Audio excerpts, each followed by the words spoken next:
And one of the most disgusting things of all, the people who agree with me are cowardly. The big issues regarding anti-Semitism in America. The total embrace of fringe, conspiratorial, and outlandish ideas. Why was Winston Churchill such a dedicated booster of Zionism? I think he was put in place by financiers that wanted to make sure that he was the guy for a reason. When you really dig into Epstein, his entire network was Israel. It was targeting American officials and the American president. Right. Do you know what evidence he has for that? This is not new. It's never going to stop. It's kind of a constant. It's been this way for thousands of years. What is new, Hitchens had said, one good way to identify an anti-Semite is someone who never gets off the subject. Semantic ambiguities. So they'll say, I say, no, we don't mean that. Intifada just means, protest. They'll say, from the river to the sea. Of course, technically, river to the sea would mean no more Israel, but we just mean it aspirationally. Jeffrey Epstein. Evidence that he is a Mossad agent. The circumstantial evidence doesn't look good in his favor. I don't mean all Jews, but this Jew and that Jew and that Jew and that Jew and that Jew. So I don't know. It's what's going on in the world. Before you hear from Noam Dworman, I ask if you want to support this show. Remember, all you have to do is press subscribe. And if you go over to winstonmarshall.co.uk, you'll get exclusive videos, content, and interviews, as well as ad-free viewing, I might add. But without further ado, Noam Dworman. Noam, thank you so much for coming to speak with me, although it's an unpleasant conversation that I was intending to have with you. That's okay.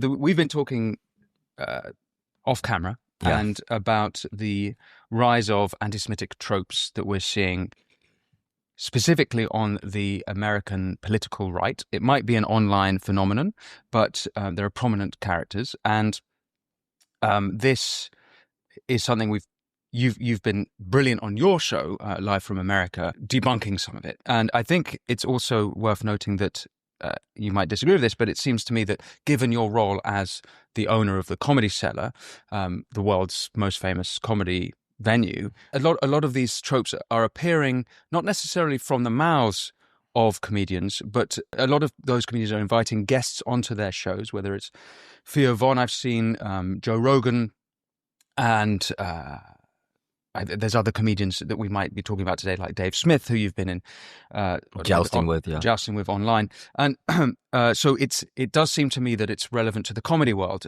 so somewhat. Anyway, I was hoping in this conversation to tuck into some of the tropes so that we might explore them, debunk them. And before we do that, I wondered, in your own words, what you see the problem is at the moment regarding anti-Semitism in America. I see it, I would zoom out to a much broader problem, which kind of terminates or ends in anti-Semitism, which is the total embrace of fringe, conspiratorial, and outlandish ideas. And this began... if you want me to, yes, it began, years ago. So when I was a kid, there were very clear universes. You had like the New York Times and the Washington Post, Newsweek, Time Magazine, and they represented the respectable universe of journalism that had a certain standard of proof. Kind of famously, like in the movie All the President's Men, you see Ben Bradley demanding that Woodward and Bernstein, no, you haven't quite got it. We need these sources and those sources, and otherwise we're not running it. And then in the supermarket checkout aisle, you'd have like the Weekly World News. I don't know if you have that in the UK. And in the Weekly World News, you'd see on the cover, I was mauled by demons. Satanic beings are living under the water. Testicle tanning for your IQ. Bridget Macron's wife is a man, okay, and obviously Emmanuel Macron's wife. I'm sorry, yeah, Emmanuel Macron's wife. Bridget Macron is actually a man, and Brigitte Macron is actually a man, and all sorts of outlandish stuff like that. And obviously, you know what I'm getting at. Now, these are the stories that you're actually seeing now on the Tucker Carlson show. But Tucker Carlson will also interview Trump's Mideast negotiator. He'll interview presidents. He'll interview the most credible people in the world. So you began to see you've begun to see, or you have seen, a total collapse of the universes, such that there is no clear standard of proof that these people represent anymore. And so how did this start? I think it started with I began to notice it when the incentives of pay per click, and you can stop me, but the incentives of pay per click became we began to see them brought to bear in the media. So where it used to be you just sell the New York Times and people would just have to get through the whole New York Times, stories began to be sold a la carte. So you had to have a headline people had to click on, and this began to imperceptibly or perceptibly corrupt the media standards. And then, of course, you saw it kind of turbocharged, supercharged as Trump came on the picture. Because as Trump came on the picture, and this is why it's important for everybody, not just journalists, to have their own kind of standard of proof. Because a standard of proof is your mechanism to protect yourself from your own id, your own biases. Otherwise, you begin to believe the stories that you hope are true and to disbelieve the stories that you wish weren't true. And the media, which used to represent the opposite, they used to represent kind of like the journalistic version of double-blind experiments like we see in science, like the ultimate trying to attempt to remove all bias and be just purely factual. We began to see the stories in the New York Times of the things that they wished were true about Russiagate or whatever it was, and the things that they obviously wished weren't true, like lab leak or Hunter Biden's lab, and anything about Trump that they wished were true, no matter how outlandish, they began to publish. And so you saw this total corruption. And then, so the people were outraged by it. And this is before actually the anti-Semitic stuff began to really bubble up, before October 7th, which really heralded a new era. And so the media standards of proof became destroyed. And instead of new organs or new personalities rising up to correct that by reimposing the standard of proof that should have always been there, they kind of embraced it and said, well, now anything is true now. Kind of like this Hannah Arendt thing, like if you tell enough lies, then people will believe that anything can be true. Mm. And so we found ourselves creeping towards this world now where anything can be true, no matter how outlandish. And most conspiracy theories, or anybody with a conspiratorial mind, eventually finds themselves at the doorstep of anti-Semitic theories. Mm. And it seems as if the mind, I might have said this to you in a private conversation, the mind is innately permeable to these kinds of ideas, these anti-Semitic ideas. It's like, if you imagine like the blood-brain barrier, I was reading about it, which is a membrane which allows certain things into the brain and rejects other things.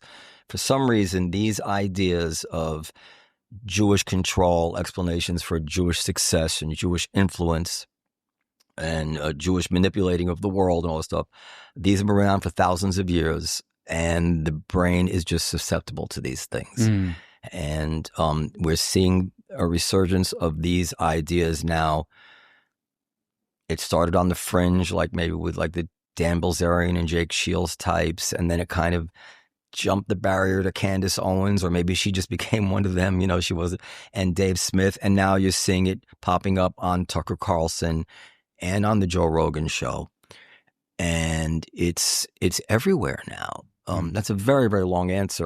No, that's helpful. So just to unpack that a little bit. By the way, you can stop me. No, of course. I think these ideas really are all connected, and you really do have to see it from the beginning to how we got here now. It's not like people just woke up and started, hating Jews or anything like that. Well, just on that then, because you're sort of describing activism journalism or the sort of activism replacing journalism at places like the New York Times, but the conspiratorial stuff, was that?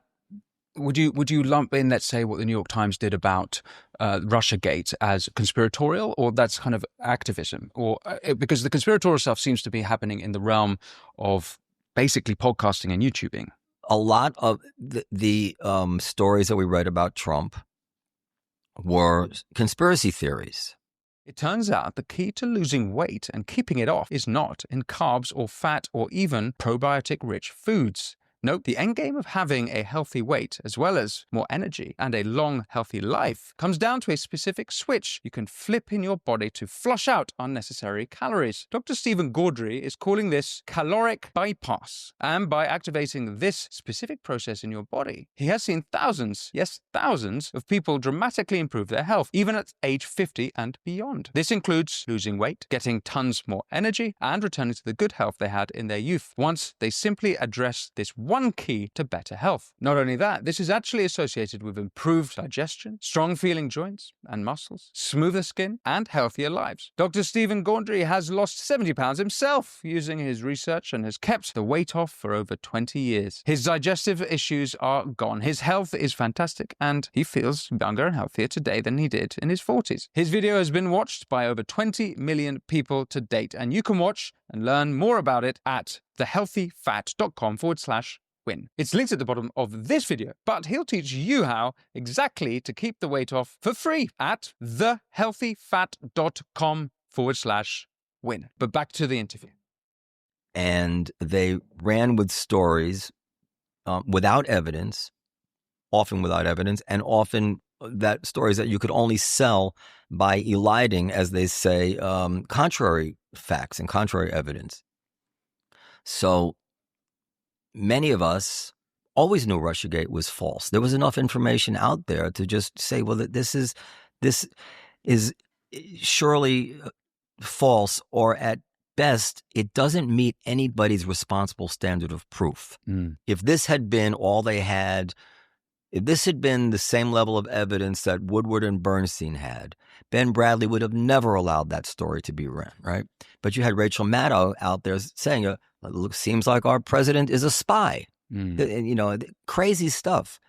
And similarly, we could go through the whole thing, Hunter Biden and lab leak, and there was all kinds of stories like this.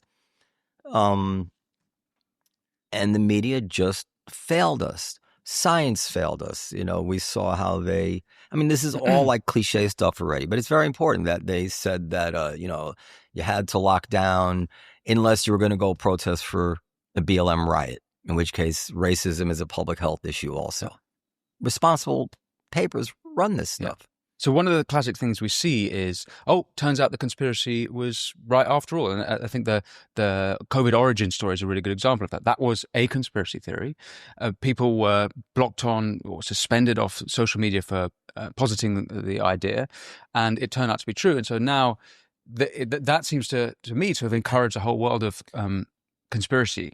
Yeah, I didn't see lab leak as a conspiracy theory. I guess because what is and isn't. Perhaps I'm misusing the term conspiracy. Yeah, I mean, theory. there's no particular definition, a discrete definition of conspiracy theory that everybody uses. I mean, I think it was a conspiracy theory because I think that they were deliberately trying to, the powers that be were deliberately trying to stop people knowing that it had come from the Wuhan lab. Yeah. So there was a conspiracy to cover up the actual origins.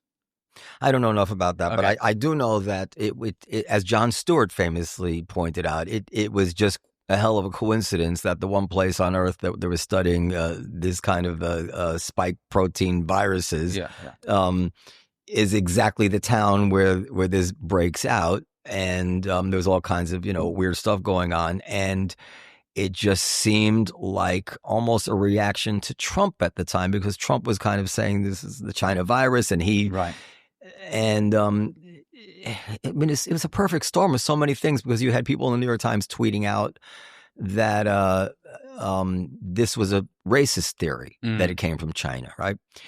But it didn't require any conspiracy for it to be true. But again, it's kind of the opposite. But there was never any good evidence to say it wasn't true. And they reported it as debunked. Like you can, if you Google it, you'll find many responsible. No, that theory's been debunked. It was never debunked, right? Yeah. And now I think most people believe it's true, that it escaped from the lab. Not that it was designed to escape from the lab, not that it was weaponized, but just that they were doing research on something, probably gain of function research of some kind, and it escaped. Yeah. So let's go into the the anti-Semitic conspiracies thing. Yeah, yeah. And I there's kind of two ways to tackle this. There's one way is we can look at the biggest ones that are being spread, or the other way is to look at some of the individuals who are saying it. And I perhaps we'll start with the latter. The thing that's been most shocking to me is some of the things said by the podcaster and historian, although I think he denies being a historian if you push him on it, Darryl Cooper, who may be better known as Martyr Made. Yeah. And he had a very famous episode on Tucker Carlson and was more recently on Joe Rogan. And on Joe Rogan, he said things like Mein Kampf should be taken with a pinch of salt, that Hitler was, I think he suggested Hitler was against the Kristallnacht. Yeah, he said Hitler was outraged by Kristallnacht. Right. Yeah. And that Hitler didn't really make anti-Semitic speeches until much later in the 30s, ignoring the fact that Hitler was making speeches like why we are anti-Semitic as early as 1920. And so I think this seems to be one of the most prominent people with this revisionism that's going on about the war. Famously on the Tucker Carlson episode, it was posited that Winston Churchill was the chief villain, quote, chief villain of World War II. He said that Winston Churchill was installed by the Zionists in order to pursue Jewish interests and bring England into the war with Germany. I think that's a very fair encapsulation of what he said. So let's address that one straight away then. Do you know what evidence he has for that, for him to think that? Yeah, well, I mean, yeah, I'll answer your questions and I'll also add my own things. So yes, these things that he's saying, particularly about Hitler about Churchill and how he was installed by financiers, and about how Hitler was, in a sense, protective of the Jews, didn't want things like Kristallnacht and things like this. Now, come from the historian, the Holocaust denier, David Irving. David Irving actually once sued Deborah Lipstadt, who accused him of being a Holocaust denier, and in a British trial. And the trial ended up becoming kind of a trial about whether the Holocaust occurred or not. And Irving was absolutely humiliated in his trial. His methods, his argumentation, his falsification of facts. I mean, so there's a book by Richard Evans called Lying About Hitler. It's a pretty short book. If anybody questions whether I'm on firm ground about anything I'm going to say about this, just get that book, Lying About Hitler by Sir Richard Evans. So that's where these things come from. Now, I know in Darryl's case, and I have a relationship with Darryl, by the way. I have a complex relationship with Darryl because there's something about him I don't dislike personally. But yes, I'm sure he's in the throes of these theories, and I did a podcast with him where he admitted that he came on your show. He came on my show, and he said he got that from David Irving. This was about Churchill and the financiers. He also wrote in his blog that he and Tucker had been discussing it the night before. So, so you have two things going on at the same time. You have people like Darryl who are reintroducing these revisionist theories of the Holocaust. And Darryl has other things to say about the Jews too, from kind of like a Christian point of view, that to me resemble like blood upon us and our descendants, I think Matthew, that somehow the Jews might be being punished for killing Christ. That's what it sounds like to me. But as our friend Konstantin Kisin had written one time, the fact that there are people out there like Darryl saying these things about the Jews, this is not new.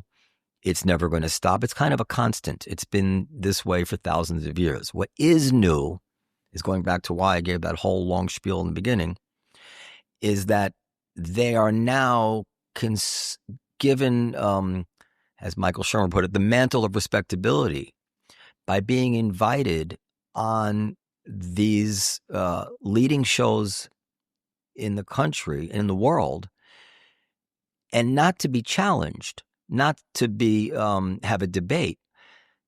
but almost as a friendly kind of, they're being displayed. I mean, you can forgive any one example of it, but I think the sum total of all these appearances by all these people is very clear that this is being presented as something that the hosts of these shows are comfortable with. Some of these people are going on shows like Piers Morgan and are getting challenged. Piers Morgan, I would not put him in that category. But it is the case that when Darryl Cooper went on Rogan, and a similar thing happened, I think, on Tucker, was that there was a lengthy preface made by the host saying you're completely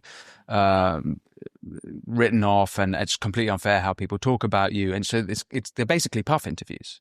Well, let's deal with Rogan for a second, because I don't want to get squashed like a bug, but I'm half kidding. Joe Rogan is not somebody I know personally, but I know a dozen people, 24 people who know him, have him on their phones and they text with him.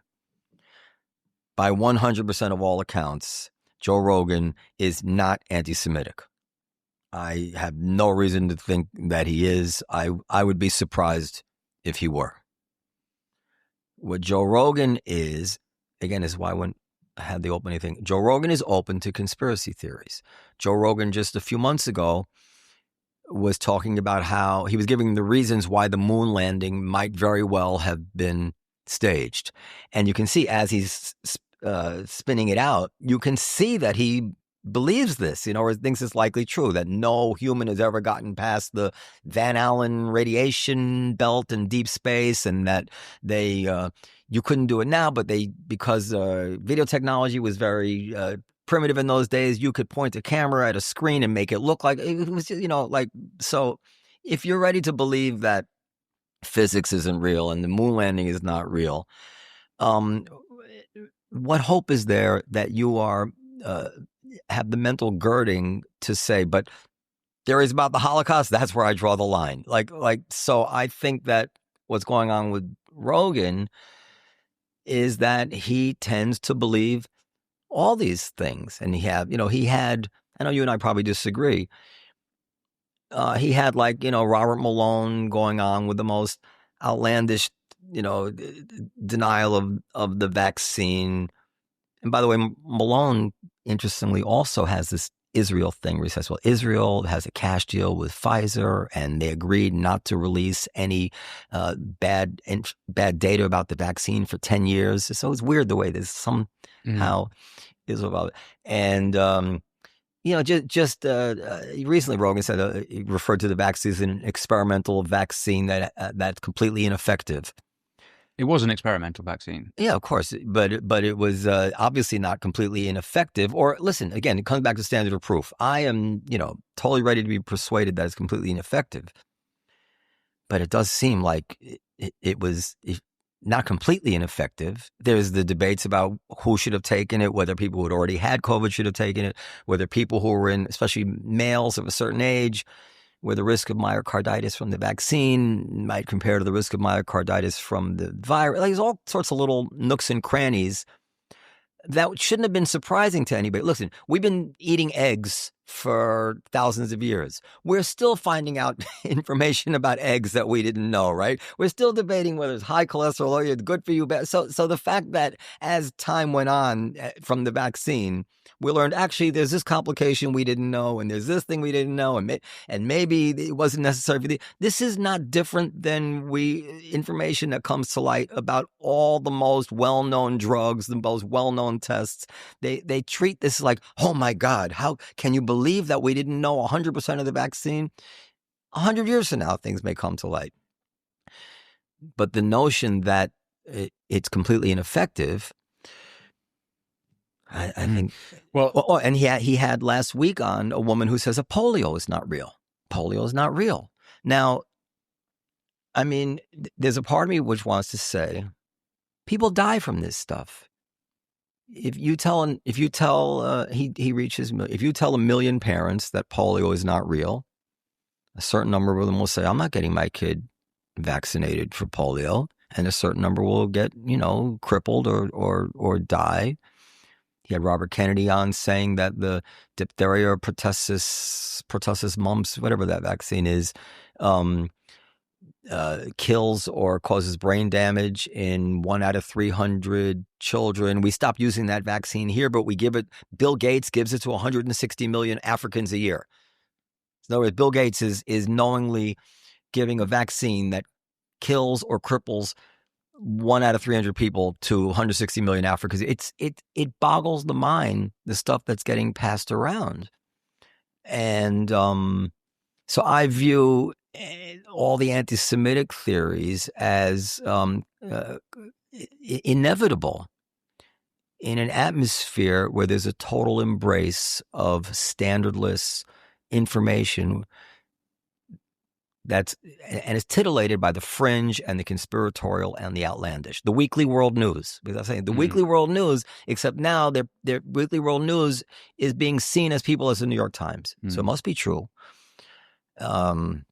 So I feel like this is not where you want me to go, but this is how I see the issue. It's interesting context to understand how you're coming at it. And I'd also add that I'm a huge admirer of Joe Rogan and his show. I watch it and listen to it regularly, and this is actually why I wanted to have. This is why I was a little bit upset when I see someone like Darryl Cooper and Ian Carroll come on the show, and then this is why I want to talk to you about it. He had Ian Carroll on. Ian Carroll says that. Just Ian Carroll is he's come to prominence as I think originally his provenance is a TikToker who's sort of exploded online, and with a lot of his conspiracy theories end up going back to the Jews this weekend gone. He claimed that RFK Jr. was being blackmailed without evidence. And I think also Trump, if I'm not mistaken, but maybe I got that wrong. But certainly RFK Jr. was being blackmailed by the Jews to cover something up. But he couldn't tell us what the sources were. Well, he said that Israel was behind 9/11 and Israel was behind killing JFK. And I mean, what's funny about Ian Carroll, just a little aside, is that there was this guy who debunked Ian Carroll, and it went viral on Twitter. But the guy who debunked Ian Carroll said, and this is very suspicious that this guy went from, being an unknown to all this notoriety. I think he's an op. Meaning like the anti-conspiracy theorists have their own conspiracy theories about why the conspiracy theorists, it's insane what's being passed around. But yeah, so Ian Carroll believes all this crazy stuff. And it's not just crazy stuff. But I think by any reasonable person's standard, it's dangerous stuff. Maybe you could come up with a perfect analogy about what you could say about black people that would be like this. But we do know that, actually printed it out. Just on Ian Carroll, one clear example to me is that when talking about Epstein, and we should talk about Epstein, I'd like to go into that topic with you, whether you want to or not. But Ian Carroll said, he kind of prefaced by saying, I'm not being anti-Semitic, but then ends it with saying that this is a smear on the Jews, I think. Maybe we can get up the exact clip so that... But Ian Carroll is obviously, by anybody's definition, whether he is a grifter or not, I don't think he is a grifter. He's an anti-Semite, right? And again, he's not new to the world. And let's just pick that apart for someone who, because some people hear that and get triggered, be like, oh, you roll their eyes, anti-Semite, because they might say, well, Ian Carroll's probably perfectly nice to Jews on a personal level, and he's probably got friends who are Jewish. Maybe he says that. When you say anti-Semitic, at what within what domain or at what level is he anti-Semitic? Hitchens had said one good way to identify an anti-Semite is someone who never gets off the subject. The man never gets off the subject of Jews, and you don't have to be Freud to draw a certain conclusion about someone who is constantly obsessed with the evil that a particular person or a particular group or a particular idea do, right? And then when you add to it that these theories are unfounded, we had a generation of JFK conspiracy theories before they ever landed on Israel, the Jews killing JFK. It's like this never, even Oliver Stone didn't have that one in his movie, right? So this is coming up out of nowhere. Ian Carroll is Ian Carroll.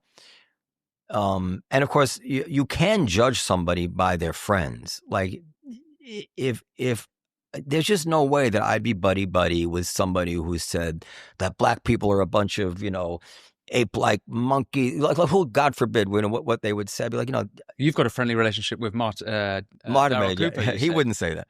But certainly not uncritical. But these guys all flock together, and they will never say a bad word about each other. And you have Dan Bilzerian saying the Jews are the number one threat to planet Earth. Did he actually say that? Yeah, he said that. Yeah, and he said that in his interview with Piers Morgan. So, and they all retweet each other. So they're obviously not offended by it. But okay, they're a fringe group, and that would be fine. The real story of the last 2 years is that they have jumped the barrier from being fringe to being welcome in this new media world, which presents itself as more reliable than the old media world. We are the place. The New York Times, Wall Street Journal, Washington Post, they let you down. We are now the place you should turn to hear what's true. And as I said, but they didn't replace the degraded and decayed methodology that those traditional media outlets had gotten away from. They embraced zero standard of proof. Mm-hmm. And now this is filtering down to everyday people like my children. And they're quite aware of Joe Rogan, and they'll watch him because, he has some pop star that they like or some sports figure. And then the next day you'll have Ian Carrroll talking about how the Jews did this and the Jews did that. And next they have another pop star. And then Donald Trump, the president, will be on. And then Darryl Cooper will say, actually, Hitler was against Kristallnacht all along. And, this is isn't it obvious on his face that this is dangerous? Just on this, and I wouldn't mind stepping one step back before we go back into some of the things that are being said. Yeah. But this seems like a very online thing, right? So it's not like everything's online. For years, but let me make the counter. For years, we've seen anti-Semitism from the left, or I've certainly been calling it out, and we've seen it in the streets, definitely after October 7th, and that's certainly been happening in London and across Europe, and I think you could say across America as well. It's very much the case that it's tangible and you can see it IRL. What I can't quite tell in real life, you can see it. That's an internet term for I'm not down. But this is happening online. This is, some people are calling it the online right. To what extent is it in real life? And the people who are giving 25,000 likes to all of these tweets, when the anti-Semitic tweets, this could be people in a different part of the world. It could be a completely different civilization who are liking it, or it could just be bot farms that are liking it. What sense do you have about the support for these people? It's unknown. I mean, I don't want to be, funny. And I knew this before he said it to me, but Tyler Cowen, one time I was like working myself up into a lather about an article that had been written about me. Not even about me. I was just a side story in this article, but it was very inaccurate in the New Yorker. And Tyler said to me, he's a journalist in the New Yorker. Tyler Cowen is a very famous economist. Maybe I shouldn't say, he won't care I said that. And he said, most things don't matter. Like, essentially, like, no, what are you getting so upset about this for? Like, who cares that they said this about you? It doesn't matter. And, I remember him saying it so well because I often said the same thing to other people. I always try to, Daniel Kahneman, the famous, said that something like, nothing is ever as important as it seems to be when you're thinking about it. This is a real cognitive bias, so you're thinking about it. This is terrible. So, your question is very well taken. Is it real? Does it really matter? And I think that it obviously does matter, if only because I'm very aware, and not from me, that my kids and their friends are aware now that being Jewish, and this is coming, not necessarily from the right or the left, but it's filtering down to them, that being Jewish is something. There's something attached to it, a little catch, a little pause, a little, mental tick that didn't exist when I was a kid. It resembles what my father described the world being like when he was a kid. And America, it's just to which was in New York in New York what period? In the 40s. And Jews in the 40s and 50s, and even you hear stories through the 60s, 70s, they lived with a kind of much higher ambient level of anti-Semitism than anybody who was born like when I was born in the 60s. My father described people changing their names, getting nose jobs, not being hired, having to work in this law firm because that law firm wouldn't hire Jews, and don't get it wrong. My father loved this country. He didn't regard that as disqualifying of America in the slightest bit. He didn't have an unrealistic idea of what the world should be like, or that everybody was going to love the Jews. He would, you see tears in his eyes at some like Abraham Lincoln Hollywood flick. He loved this country. I found a diary. He's born in Israel. I found his diary from like 1940 or 41 in this questionnaire. Who's your hero? Franklin Delano Roosevelt. Like, barely spoke English, So it's not, it was not incompatible with extreme American patriotism.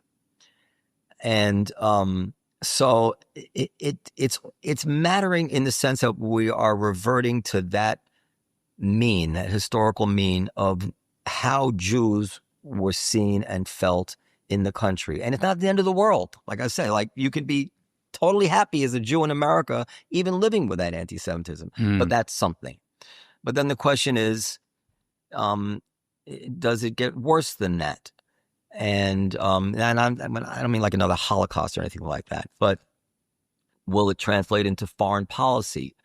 You already see the anti-Zelensky types.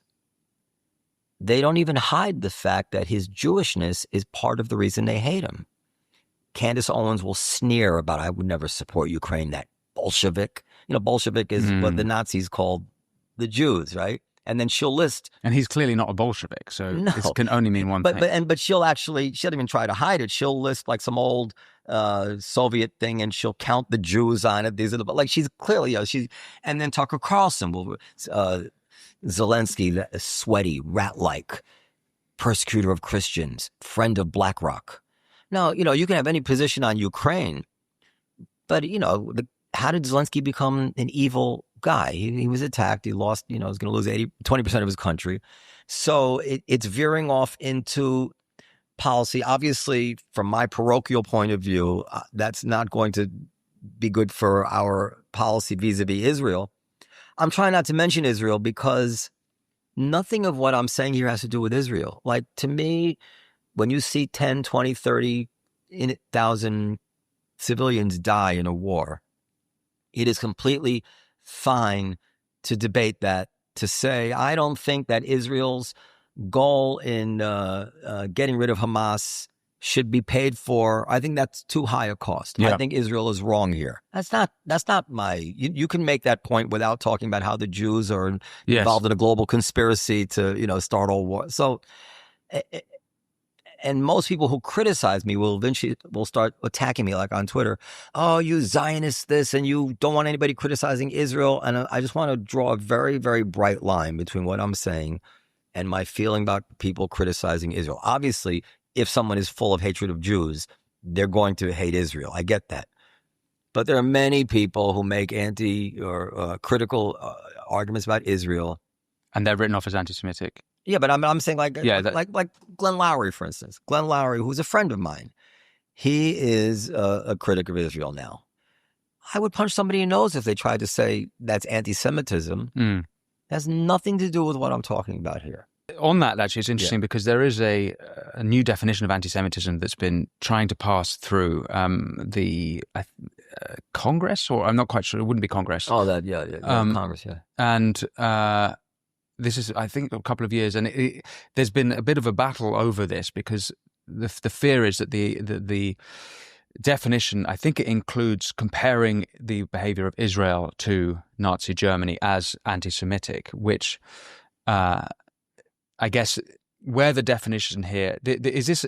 I don't know if you've seen the bill, but is it something that you think is contentious? I was against that bill. I don't think these things are proper under the First Amendment, and I don't think they would be very efficacious either. I don't think you're going to define something out of existence. it is a thorny issue without regard to the law, because the movement hides itself in semantic ambiguities. So they'll say, globalize the Intifada. And then, of course, almost everybody knows the Intifada, associates that with these children being blown up on buses and things like this in Israel. That's what the second Intifada was. That's when most people learn the word Intifada, they learned it in the context of Jewish civilians being murdered.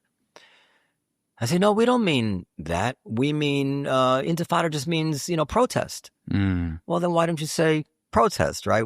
And when you know that people take it this way, well, why do you continue to use the word that can be taken either way? They'll say from the river to the sea. No, we don't actually mean.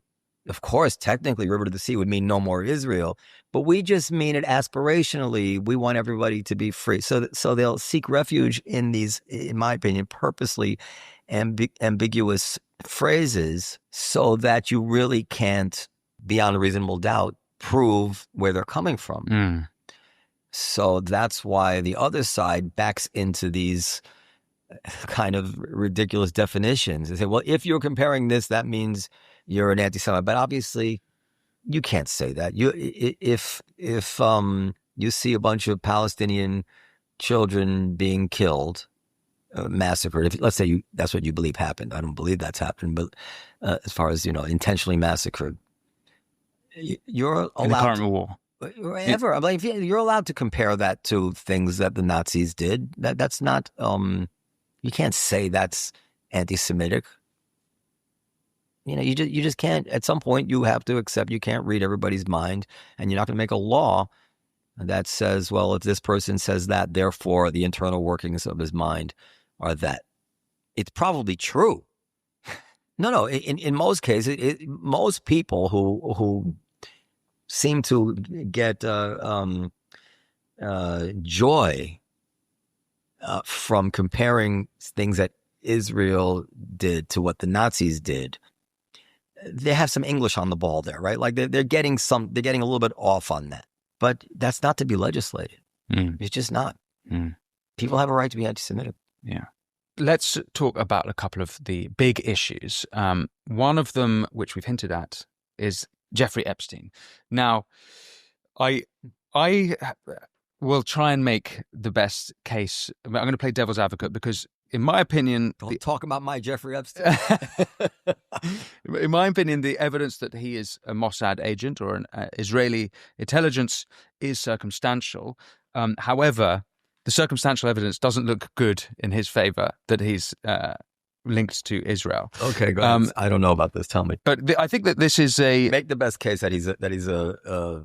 Well, you have to tell me precisely what it is, and go ahead. Yeah, I'm going to struggle here, and people who are convinced he is an Israeli. I'm going to struggle here to play devil's advocate, but I'm going to do my best. Okay, so he had an Israeli passport. Now, he did have he had an Austrian passport. He had a Saudi passport. Just because I don't know about Saudi, he had a real Israeli passport. He's actually a citizen of Israel. I actually don't know the answer to that. Okay, go ahead. If his ties to Robert Maxwell via. But let's just stop there. That's not a unique fact for Jews. I don't know his family history, but like I could have an Israeli passport. I know many people who do have Israeli passport. I know 100 people have Israeli passports who, go back and forth. My mother has an Israeli passport, and she hates Israel. He was tied to Robert Maxwell, who they claim had a British media mogul, but his links to Israel are less. Well, for example, at his funeral, apparently half of the funeral was Mossad agents. Okay, but you're saying stuff. You're reading it into the record. Are you sure it's true that half the people at Robert Maxwell's funeral were Mossad agents? That seems not. I'm not actually sure it's true. Yeah. I told you I was going to do a bad job here of playing devil's advocate. Okay, that's fine. Let's stipulate that is true. Go ahead. There's. Some people have claimed because Ghislaine, how do you pronounce her name? Ghislaine. Well, I say Ghislaine Maxwell. Her father was friendly with somebody in the Mossad. So that's her father, not her, right? Yes. Okay. Although she has been alleged to have some sort of link to Israeli intelligence, but again, I don't know what that allegation is. Then there's been some people like Ari Ben Menash, who wrote a self-described former Israeli intelligence officer, claimed in his book that Epstein was Israel, worked for Mossad, and there have been a couple of others, individual statements of people saying that he would show off, that Epstein would show off about it, but there's no hard evidence. It's just testimony of these people. So what's the claim that the Mossad set up a honeypot operation, as it were, that he would induce people to his island? They would have sex. He would videotape them, kind of like they did to Senator Geary in Godfather Part 2, and then they would use it to blackmail these world leaders. Correct? Yes, I believe that's the Ari Ben Menash claim. Like Bill Clinton, Prince Andrew. Prince Andrew. I mean, Prince Andrew is not a very influential in Israeli. He's got his links to Ehud Barak, the former Israeli prime minister. I would say against this is why I'm struggling to play devil's advocate here. I'm not doing a good job, but Barak, if I've understood this correctly, Netanyahu in the last Israeli elections was calling out Barak for his links to Epstein. Well, yeah, but okay, but to follow your logic, you're saying that the Mossad hired Epstein to put Ehud Barak under his control. Ehud Barak was the prime minister of Israel. Why was the Mossad need to control him? Yeah. And by the way, I know Ehud Barak through one degree of separation of a friend. I've met the man a couple of times. The idea that the Mossad would be controlling him.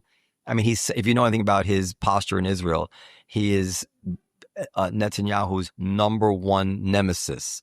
There's no sign that anybody is holding Ehud Barak down in terms of expressing his opinion.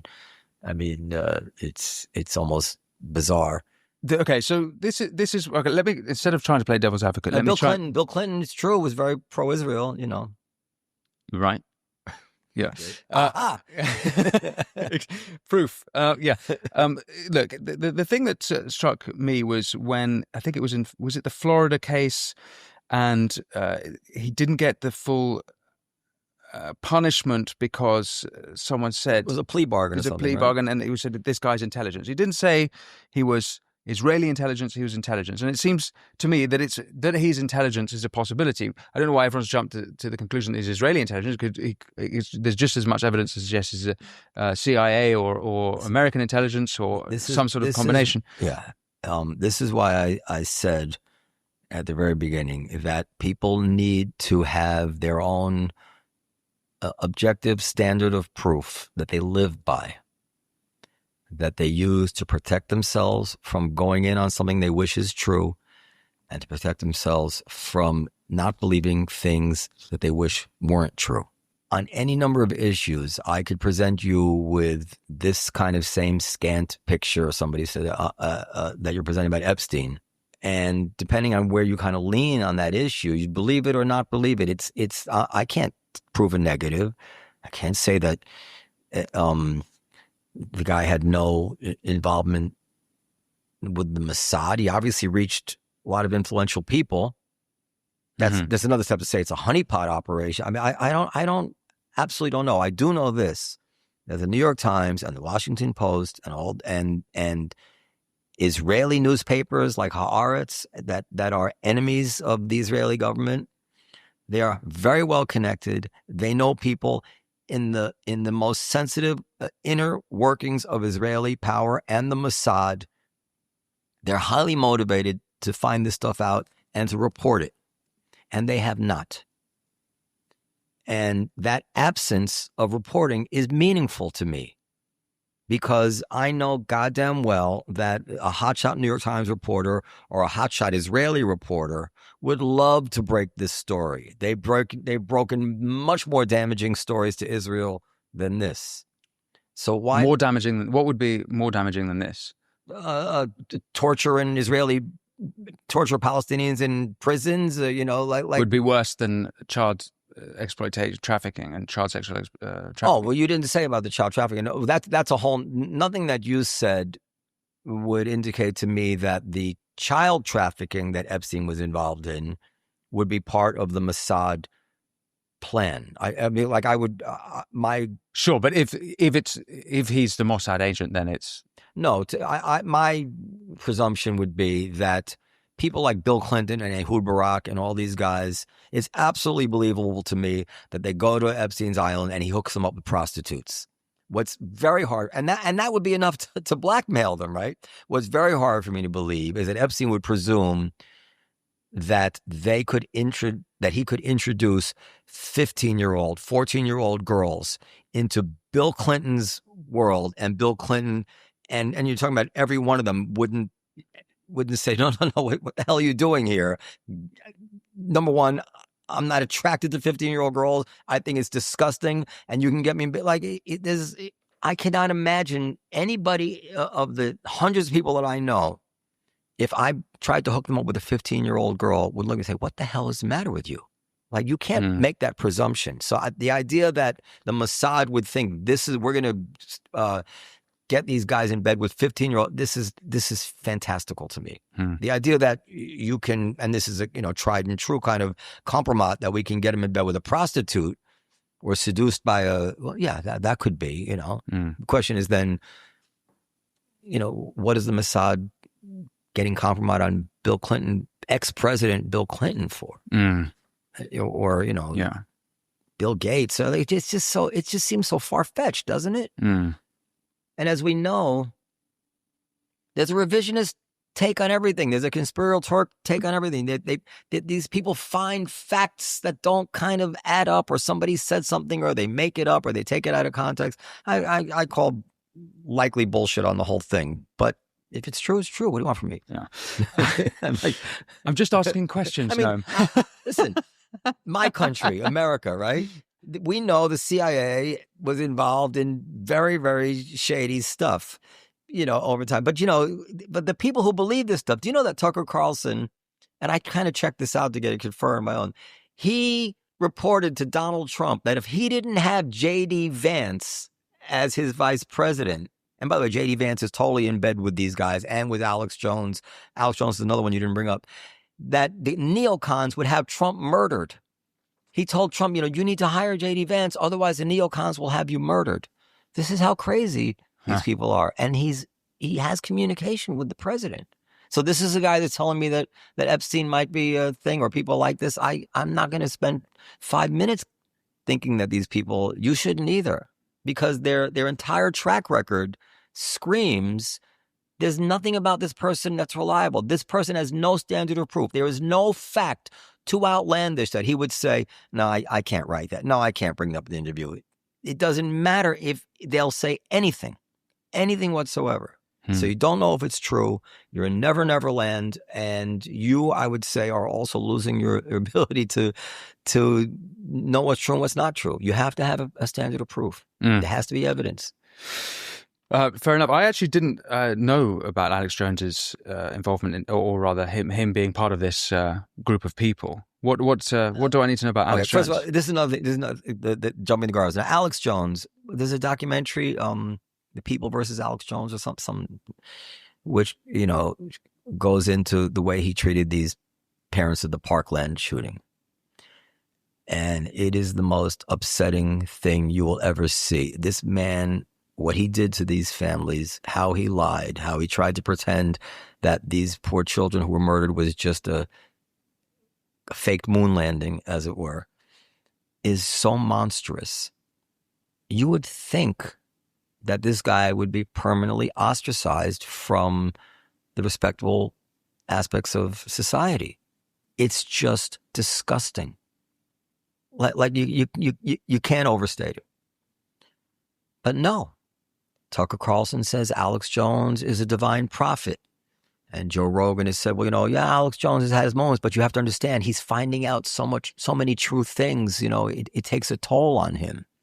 And Alex Jones is out there saying that, again, that the Jews killed JFK, And then on his website and on InfoWars, it talks about the 9/11 conspiracy theories. And I just had, because I had those come up, but I think I put it down here. Maybe I didn't. About the 9/11. About what Alex Jones said. But he has this video they just put out a few days ago about the Jews being satanic. And if you keep giving, what he said, if you keep paying attention to them, the cult that runs Israel is only strengthened. I mean, it's just unbelievable, the stuff that's being said. And then they'll ask J.D. Vance about Alex Jones, and he'll say, well, Alex Jones is probably as credible as Rachel Maddow, and, he says a lot of good things. I can't say I don't agree with everything he said. This is like the cliche thing they say. I don't agree with everything they say, as if that disclaimer, like Dave Smith, I forget who we were talking about, somebody just dumped on the Jews. He says, what are you talking about, Noam? That person said, I don't mean all Jews.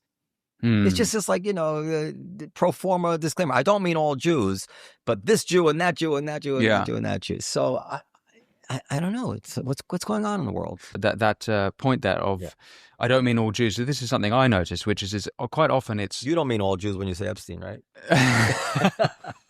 It's that they'll say, look, my best friends are black. I can't be racist. And it's like at the personal level, on the one-to-one, I don't think they probably are anti-Semitic. What seems to me is that at the aggregate level and at the thematic level, that's when it emerges. That's how I would try and explain it in simple terms. Yes, I'm going to answer that. So the quote is, the more you attack Israel, the stronger it gets. The cult that runs it manipulates the white supremacists. And there are good people too. That's what he says. And then he ends, isn't it enough that Israel had fingerprints all over 9/11? So this is what Alex Jones said. Okay, I want to go back to what I said about, I said this about Joe Rogan, about a lot of people. I cannot accuse them all of being anti-Semitic. In Joe Rogan's case, I would say he's not anti-Semitic. If these things are true, then you can't be an anti-Semite for believing that they're true. And as in Joe's case, if you can point out to me 30 other things that he believes that are just as implausible as things he might. And by the way, he's never gone on record saying he believes these things about the Jews, but he just curates in some way guests who do, right? He doesn't challenge them. And we know, when somebody comes on and tries to say the vaccine works, he becomes a prosecutor. So we have circumstantial case of what he might lean towards and what he doesn't. However, if somebody believes 30 other things that are outlandish and I would call ridiculous, but also believes these ridiculous things about the Jews, the Occam's razor explanation is no, he's just open to ridiculous ideas. He's not anti-Semite because as opposed to these other people, Joe doesn't spend all his time talking about the Jews. He doesn't have that telltale sign that other people do. Yeah. From time to time, somebody will come on and say something about the Jews and he'll say, oh, I believe that, right? Just like you believe that the moon landing wasn't real. So my case with Joe is it's very important because I don't want to smear his character here about anything he feels about Jews. But he's become a kind of a super spreader of what I regard as dangerous and unverified information about Israel or about the Jews, but also about COVID, about polio, about various things which are serious. Not everything is serious. Things about health are serious. Things that lead to bigotry are serious. Real consequences. And when you're handling radioactive materials, you're supposed to use protocols. You don't just put it out there. Noam, you've mentioned the Israel is behind 9/11 conspiracy. This is not. This isn't one that I'm particularly familiar with, although I saw Ian Carrroll posit this one. Yes. I was wondering if you could explain it to me so that I might understand. Apparently there was some flying Israelis or something like that? Dancing. Some Israelis who might have been connected to Israeli intelligence. I don't know any of this. We're seen dancing with joy after 9/11. Now, I will say that I am sure, although nothing to be proud of, that there were Israelis who felt that when the terrorism struck here on American shores, that the wake-up call, which actually did happen, and the reaction in the minds of people would be good for Israel, meaning like people would get a sense, oh, now you understand what we're dealing with, why we deal with it the way we do, and in a very Machiavellian way, that I'm sure there were some who saw a silver lining in it in some way. I don't defend it, but that's, obviously this is the way nations think.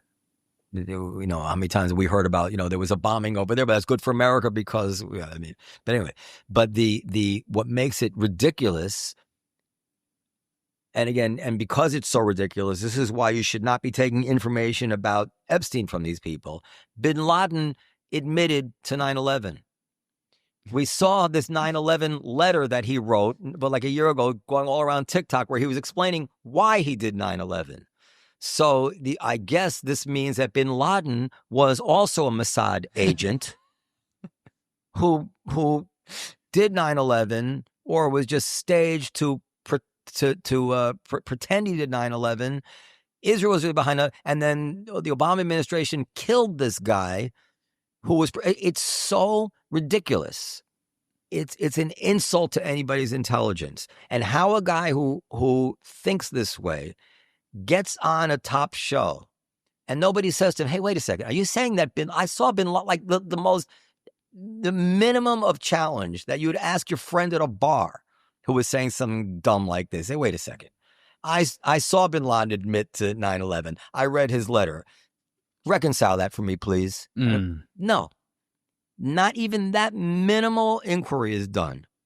I want to talk about blood libel. The blood libel. Because this is one that I find particularly disgusting. And it has come up, and I'm going to play what might be the most, I don't know if you've seen this. It might be the most egregious video of this. It's Candace Owens, and we'll watch this, and we'll put a thing over the top. So, many moons ago, before they decided to establish Israel as a country, I know you've read like the short version in the classroom, and it was like, oh, the Holocaust happened, and then we realized that Israel needs a state. No, that's not how it went down.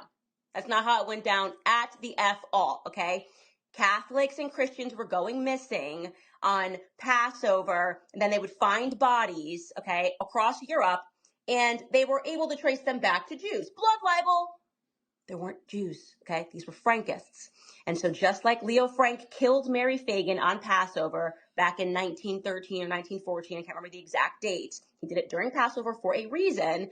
This Frankist cult, which is masquerading behind Jews, still participates in this shit to this day, okay? Why would you want, as a small nation that is the size of New Jersey, okay, why would you want the pedophiles to flee there? Like, why would you want the pedophiles to be procreating? Unless the nation of Israel may have been established by some Frankists. And it's looking like Theodore Herzl's family was from the exact same area in Moravia and in Bohemia where the Frankist cult was founded. Crazy when you get into his family, that like maybe Theodore Herzl, who wrote in a book that he didn't care how many Jews had to die for him to get the state of Israel, like maybe he was not actually a Torah worshiping Jew. Like, I don't know. I'm just throwing out some ideas here. And by throwing out some ideas, I mean, I've read a ton of books and I've figured it out. Okay.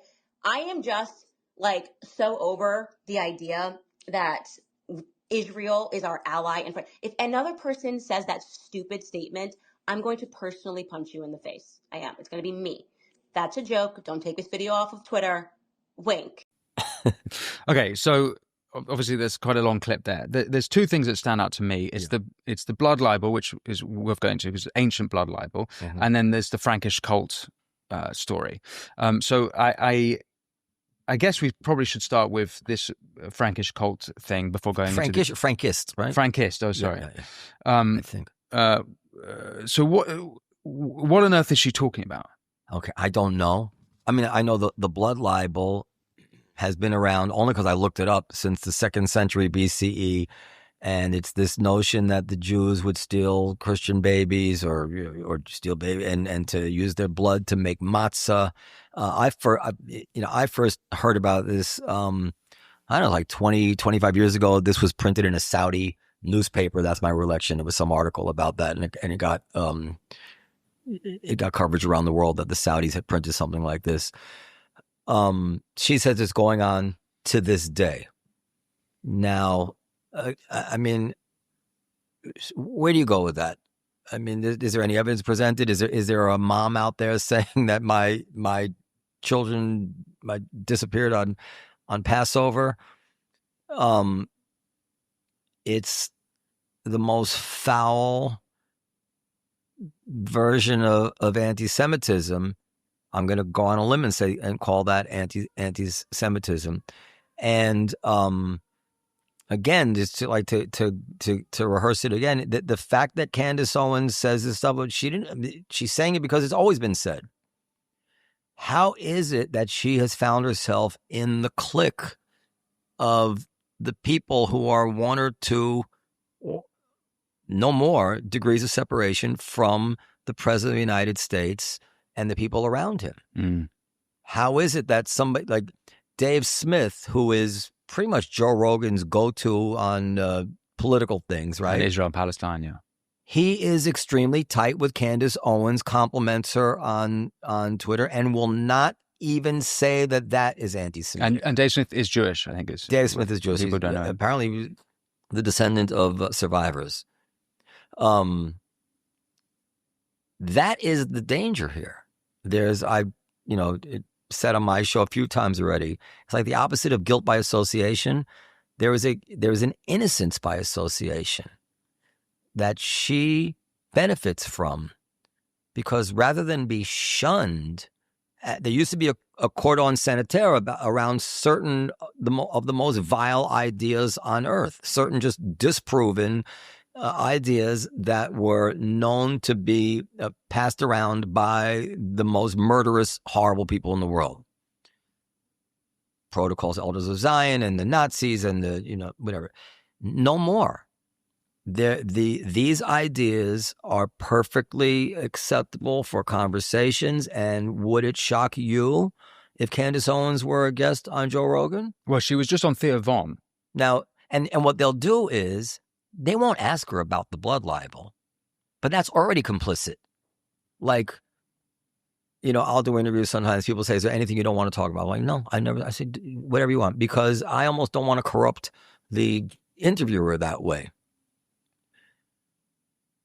With them, it's probably unspoken, but I've never, except for Piers Morgan, they will never say, Candace, what is up with this? What is up with that? I don't have any objection to them having her on the show, but you have to ask her about these things, because otherwise all you're doing is saying, Candace is all right. Candace is, I wouldn't have on a monster, so she must not be a monster, right? Mm. I wouldn't be buddy-buddy with a monster. And then at some point in the future, my daughter hears this and says, oh, that's the woman I saw in Theo Von. Theo Von's a cool guy, so because every generation is not born equipped to know that this is nonsense. Again, we know that every generation is born with the vulnerability to believe it. Mm. This has been going on for thousands of years. Every new generation is permeable to these ideas. There's something about them. So they are playing with radioactivity here, and there's no excuse for it. Mm-hmm. I can't even imagine what they'd say in there. There was, they would started saying, oh, you're trying to censor people. No, I am not trying to censor people. I've never criticized anybody for having any guest on whatsoever.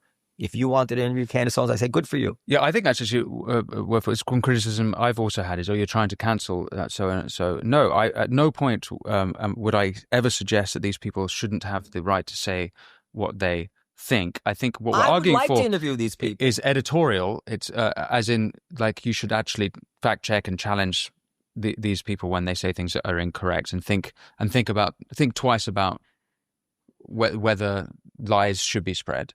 But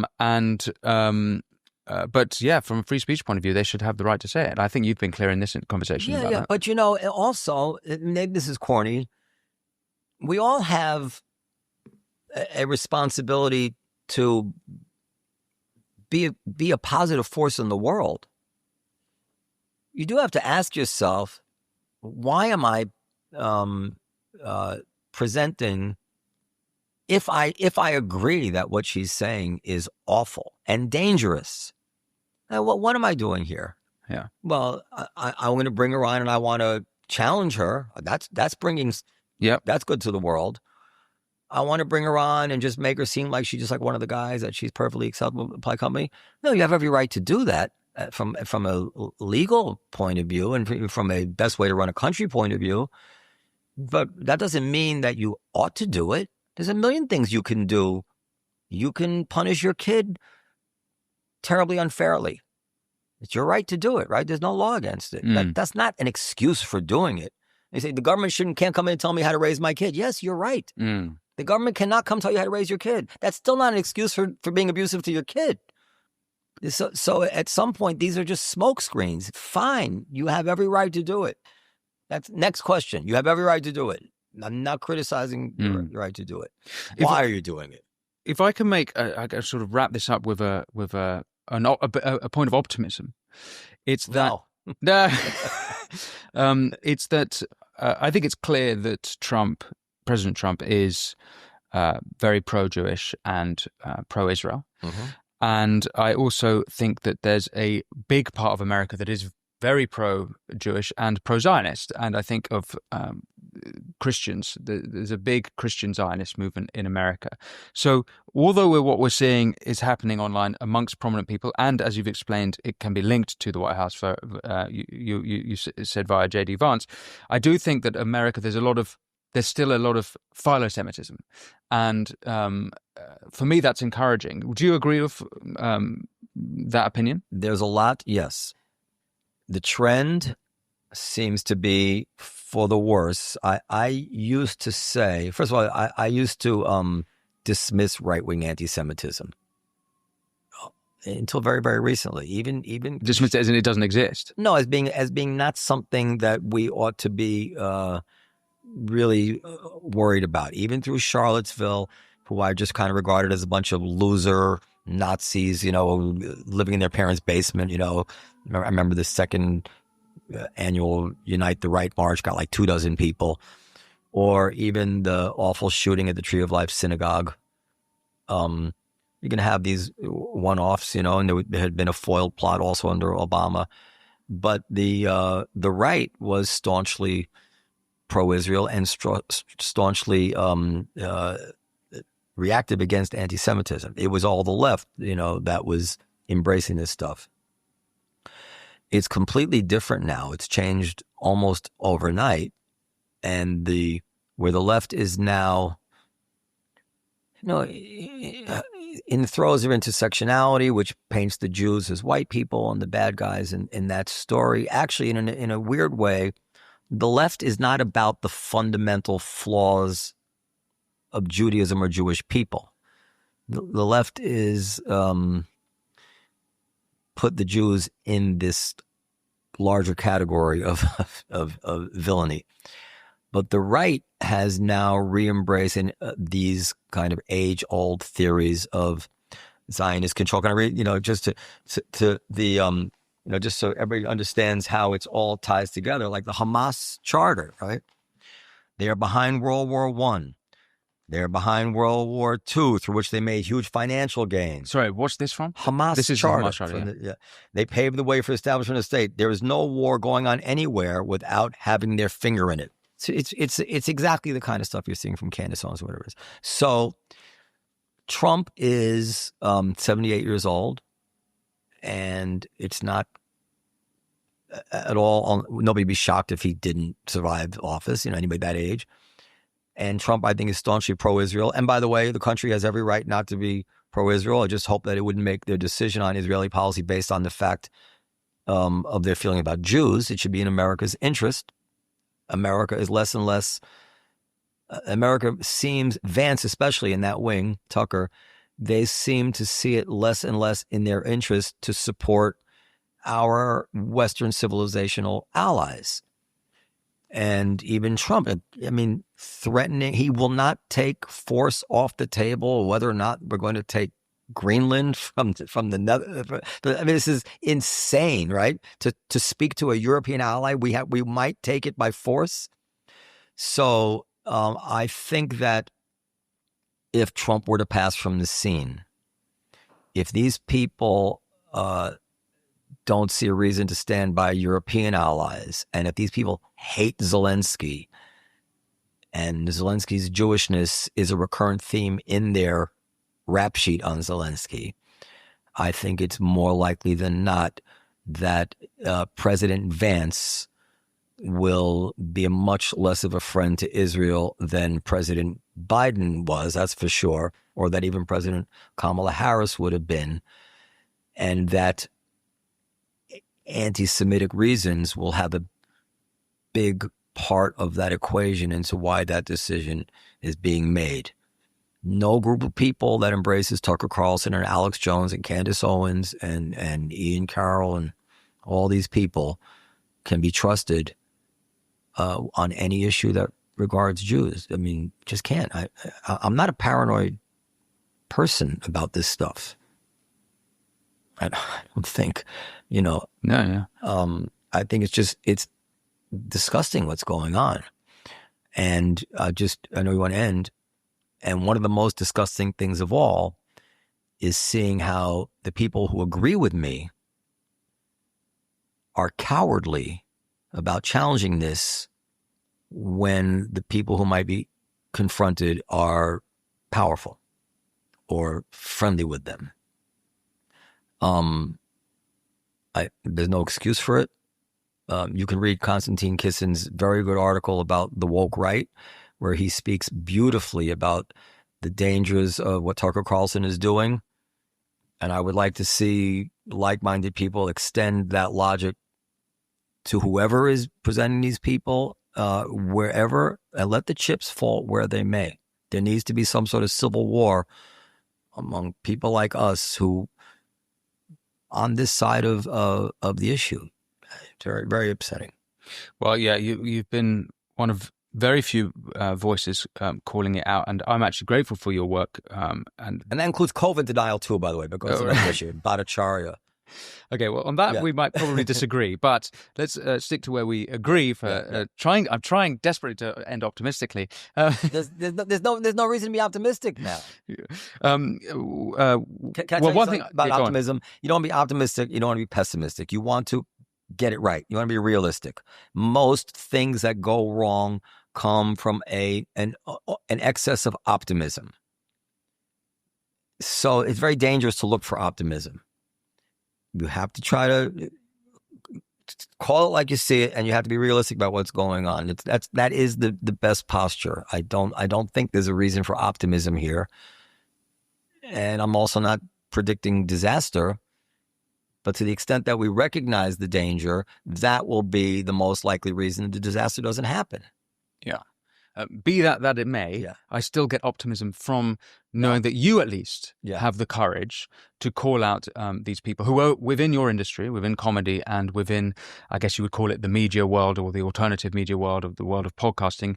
You have fearlessly offered to challenge these people in person, inviting them on your show, and to go through these things. And I know that takes great courage because you have something to lose in that. I'd also say why that means a lot to me is because, as someone who's been calling out the left-wing anti-Semitism for the right, seeing it on the right, I've been personally quite triggered by it. And it's especially as it comes from a sort of weirdly intellectual place. I might be wrong in thinking that perhaps it's intellectual masking something more visceral. I'm not sure, but it irks me in a way that I wasn't as oddly as irked by the left wing stuff, even though, as I argued earlier, I see more of it on the streets. Anyway, you see it on the streets? The left-wing stuff. I haven't seen the right-wing stuff. Yeah, you couldn't if you want to put up a flyer for anything that has to do with anything Jewish, the flyer is going to get ripped down. Oh, yeah. Yeah, that's... Oh, I mean, in London on October, I think 9th, possibly 8th, 9th, I went to a vigil in Whitehall for the... after that pogrom, and on the way home, I was confronted by another guy who'd been at the Israel embassy across town. This chap was in a kefir, and I'd seen footage of what was going on at the Israel embassy. They were celebrating. They were on their knees praying towards Mecca. There's videos of people saying Allah Akbar, flares going up. It was jubilation. And I was confronted with this guy face to face, and frankly, I wanted to. I felt the urge to hit him. I didn't, but I was pretty close to breaking down. So this is something that's bothered me. Well, I mean, this is why to me the concept of, and this is a pessimistic concept, but the concept of reversion to the mean of what was always been the typical nature of anti-Semitism in the world, it almost seems inexorable. And the Holocaust people were so revolted by the Holocaust. There's magnetic force and there's diamagnetic forces. Put two magnets the wrong way and they repel each other. Those diamagnetic forces. The Holocaust was the only diamagnetic force we ever saw to anti-Semitism. And to this day, the older generations, people who were alive during the Holocaust, or people who's, like my age, or like still within the gravitational force of the Holocaust, the polls show they are very, very pro-Jewish, very, very pro-Israel, and don't give the telltale answers that the sociologists and social scientists kind of associate with as a sign of anti-Semitism. They really are clean, that generation. But the half-life was short, and it just seems almost inevitable that we're resetting to the way it's always been. And why wouldn't we? That's the question. Like, why? It shouldn't come as such a shock. Why wouldn't we reset? And I think we are in some way. I'm not predicting a Holocaust in America or rounding up Jews in America. It's just a reset to the ideas that people have had about Jews for thousands of years. Because you know what? Jews are always going to be overrepresented. They're always going to be very successful. They're always going to have more influence than their numbers would have. They're the ultimate anti-equity argument, right? And people look at that and say, well, what's going on here? What's the explanation here? It just doesn't seem possible. So there has to be some other explanation for all this. So I don't know where you're going to get optimism from that. Well, Noam, thank you for taking the time to speak with me. My pleasure. Where can listeners find you? I mentioned Live from America, your show. Live from America is a show I do with my friend Hatem, a very, very wonderful Egyptian and Kuwaiti friend of mine. And we used to argue about politics. And my show is actually Live from the Table, which is the Comedy Cellar's branded podcast. You can find it on YouTube or on Spotify, Fantastic. Noam Dworman, thank you so much. Thank you, Winston. Thanks for watching the Winston Marshall Show with Noam Dworman. If you want to support the show, remember all you have to do is press subscribe. If you do that, I can have more phenomenal guests like Noam exploring the issues you want to hear about the mainstream media one touch. And if you head over to winstonmarshall.co.uk, you'll find exclusive videos, content, and interviews, as well as ad-free viewing. But until next time, be well.